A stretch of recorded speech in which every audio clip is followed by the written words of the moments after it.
Hey, Luke Braxton here from Braxton Flutes. Today we are starting part one of the new series of how to make a branch flute. So this morning I'm just walking my dog in my track that's just down the road from me. How blessed am I? And I am just looking for some branches that are dead and fallen off a tree. And so I have found these whole bunch of branches in here. They've been down for a while, should be nice and dry. So I'm going to cut myself one of these branches. It's just an old pine tree. That one there looks pretty good. So I might cut that, take it home. I'll see you there. We'll start the process. Right, so I'm back from a walk. I have my stick. I've cut it to length already. If you want to follow along the exact measurements as me, then this is roughly 300 mils long, about 25 mils round, maybe a little bit more, 27 mils round. So the first thing we want to do is split this in half. So I have a knife. You can use an axe, a tomahawk, a knife, anything just to split it in half. So I want to find the nice edge where I want the top. So I've cut this in on an angle where my mouthpiece is going to go. So this here will be my top.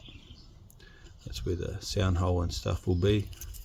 So I want to cut that across there like that, right down the center. So hopefully it will split well. I like splitting it because when you join it back together, it's almost seamless. It just goes back together like a puzzle.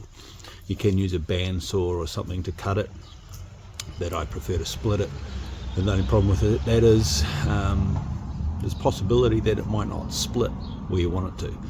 So you just got to wing it, and hopefully it works out well. So we're going to split this now. So I'm just going to put that right in the center, and I want that to split there like that. I'm just going to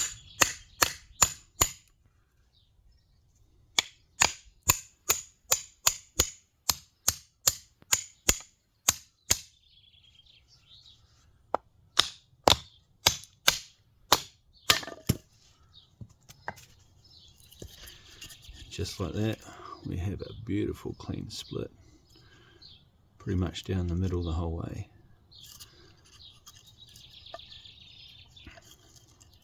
Just like that.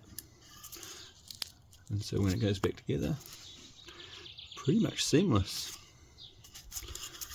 So yeah, so now what we want to do is mark where we are going to chisel out the inside, because we need to make this hollow. So grab a pencil somewhere in my pocket. So I'm going to come in. So this is the bottom of my mouthpiece. This is the top of my mouthpiece. So we'll start at the bottom because it's the shortest bit. So I'm going to come in roughly there's about 30 mils from the end, and I'm going to carve out the whole way down the side. You want to leave about 5 or 6 millimeters down the side of the branch, all the way to the end. You can make this however long you want, however short you want it.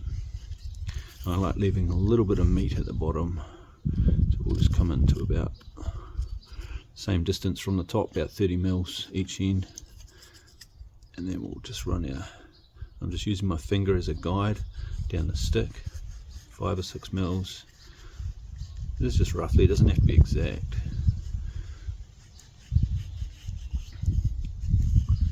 And just like that, we have marked out where we're going to chisel.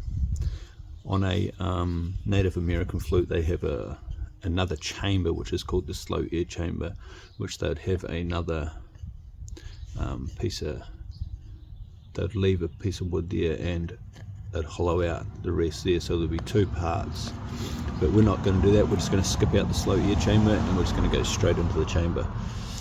So what we're going to do now is copy that exactly over to the other flute, half. So you just put them side by side like that, and I am going to just go like that. So you do that for both ends.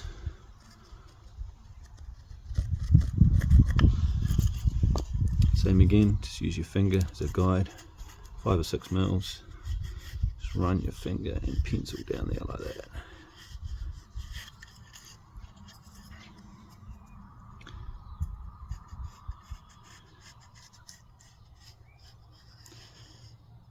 There we have it, marked, ready to hollow out. Right, so I'm going to start hollowing out my first piece. This is the chisel I am using.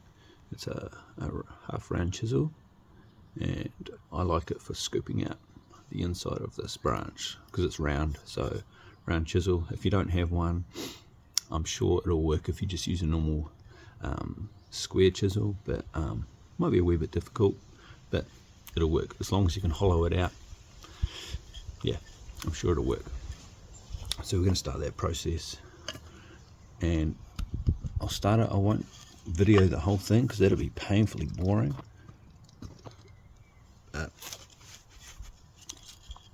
So I'm just going to start a mouthpiece like that, and we want the same thickness the whole way down the flute. So we've got a wall thickness, which is the piece we're leaving on. That's the wall, and we want to leave that thickness the whole way around, so about 5 or 6 mils the whole way around, and that'll give us a beautiful tone. So I'm just going along this edge just to mark my edge so I don't chip out anything where I don't want to chip out.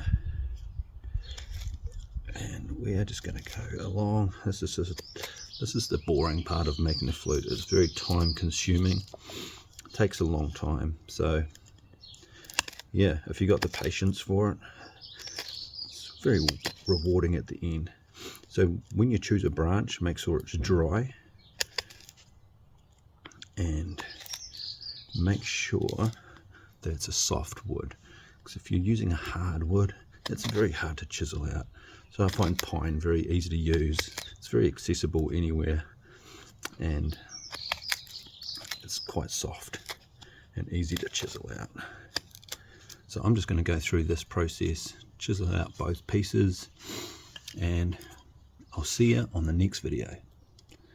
Peace. So I've finished hollowing out my 2 halves, and the next thing we have to do is the sound hole and the finger holes before we glue it together. So stay tuned. Next episode will be sound hole, finger holes, and gluing together. So follow along. Let's do it.